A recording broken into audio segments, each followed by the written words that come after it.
ಶ್ರೀರಾಮ ಸಮರ್ಥ. June 1. ಕರ್ತೃತ್ವ ಭಾವ ಬಿಡುವುದೇ ಪರಮಾರ್ಥ. ಹಗ್ಗವನ್ನು ಹಾವು ಎಂದು ತಿಳಿದವನು ಬದ್ಧನು, ಆದರೆ ಹಗ್ಗವನ್ನು ಹಗ್ಗವೆಂದು ತಿಳಿದವನು ಮುಕ್ತನೆಂದು ತಿಳಿಯಬೇಕು. ನಾನು ದೇಹಧಾರಿ ಎಲ್ಲವೆಂದು ತಿಳಿದವನು ಮುಕ್ತನೇ.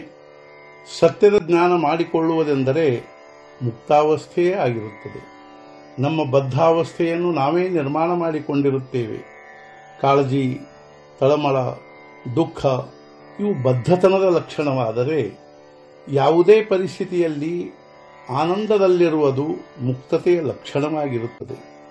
ಜಾಗೃತವಾಗಿರುವುದೆಂದರೆ ಮುಕ್ತದಶೆಗೆ ಬರುವುದೆಂದರ್ಥ. ನನ್ನದು ನನ್ನ ಹತ್ತಿರವೇ ಇರುತ್ತದೆ, ಆದರೆ ಅದರ ಅರಿವು ಇಲ್ಲದಂತಾಗಿದೆ. ಭಗವಂತನನ್ನು ಮರೆತಿರುವುದರಿಂದಲೇ ನಾವು ದೇಹಧಾರಿ ಎಂದು ಅನ್ನತೊಡಗಿದೆವು. ದೇಹವು ನನ್ನ ನಿಯಂತ್ರಣದಲ್ಲಿ ಇಲ್ಲವೆಂದ ಮೇಲೆ ನಾನು ದೇಹಧಾರಿ ಎಂಬುದು ಸಿದ್ಧವಾಗಲಿಲ್ಲ.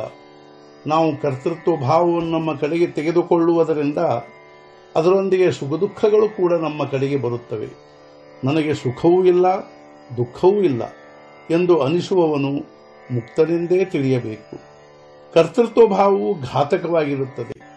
ನಾನು ಇಷ್ಟು ದೊಡ್ಡ ಮನೆಯನ್ನು ಕಟ್ಟಿದೆನು, ಪ್ರಪಂಚವನ್ನು ಉತ್ತಮ ರೀತಿಯಿಂದ ಮಾಡಿದೆನು ಎಂದು ಪ್ರಾಪಂಚಿಕರಿಗೆ ಅಭಿಮಾನವೆನಿಸುತ್ತದೆ. ಅದರಂತೆ ಸನ್ಯಾಸಿಯು ಮಠದ ಅಭಿಮಾನ ಹೊಂದುತ್ತಾನೆ.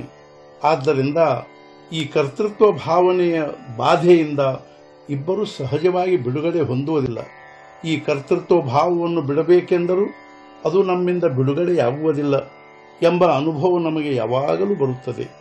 ಭಗವಂತನ ಅಸ್ತಿತ್ವದ ಮನವರಿಕೆಯಾದರೆ ಮಾತ್ರ ಅದು ಕಡಿಮೆಯಾಗುತ್ತದೆ. ಆದ್ದರಿಂದ ಭಗವಂತನ ಅಖಂಡ ಸ್ಮರಣೆಯಲ್ಲಿ ಇರಬೇಕು ಹಾಗೂ ಭಗವಂತನು ಇಟ್ಟದ್ದರಲ್ಲಿಯೇ ಸಮಾಧಾನ ಹೊಂದಬೇಕು.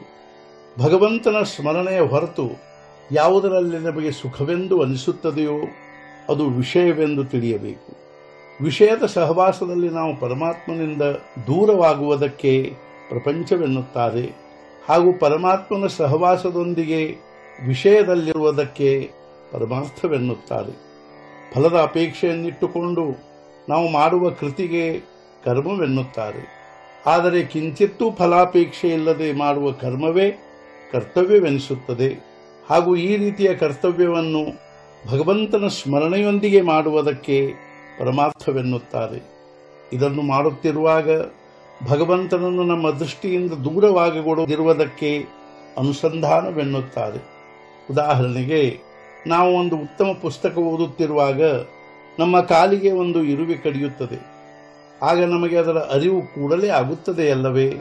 ಈ ಅರಿವು ನಮ್ಮ ಶರೀರವನ್ನೆಲ್ಲ ವ್ಯಾಪಿಸಿರುತ್ತದೆ. ಅದರಂತೆ ಭಗವಂತನ ಅನುಸಂಧಾನವು ಪ್ರಪಂಚವನ್ನು ವ್ಯಾಪಿಸಿಕೊಂಡಿರಬೇಕು. ಪ್ರಪಂಚದ ಯಾವುದೇ ಕಾರ್ಯ ಮಾಡುತ್ತಿರುವಾಗಲೂ ಅನುಸಂಧಾನದ ಅಭ್ಯಾಸ ಮಾಡಬೇಕು. ಭಗವಂತನ ಅನುಸಂಧಾನವು ನಮ್ಮನ್ನು ಭಗವಂತನ ಕಡೆಗೆ ತೆಗೆದುಕೊಂಡು ಹೋಗುತ್ತದೆ. ನಾನು ಅನುಸಂಧಾನವನ್ನು ಕಾಯ್ದುಕೊಳ್ಳುತ್ತೇನೆ ಎಂದು ಮನಸ್ಸಿನಿಂದ ನಿರ್ಧಾರ ಮಾಡಬೇಕು. ಇಂದಿನ ಮುಖ್ಯ ವಿಚಾರ, ನಮ್ಮ ಕರ್ತವ್ಯವನ್ನು ಮರೆಯಬಾರದು ಹಾಗೂ ಭಗವಂತನ ಅನುಸಂಧಾನವನ್ನು ಕಾಯ್ದುಕೊಳ್ಳಬೇಕು. ಸದ್ಗುರುನಾಥ ಮಹಾರಾಜ್ ಕಿ ಜೈ. ಜೈ ಜೈ ರಘುವೀರ ಸಮರ್ಥ.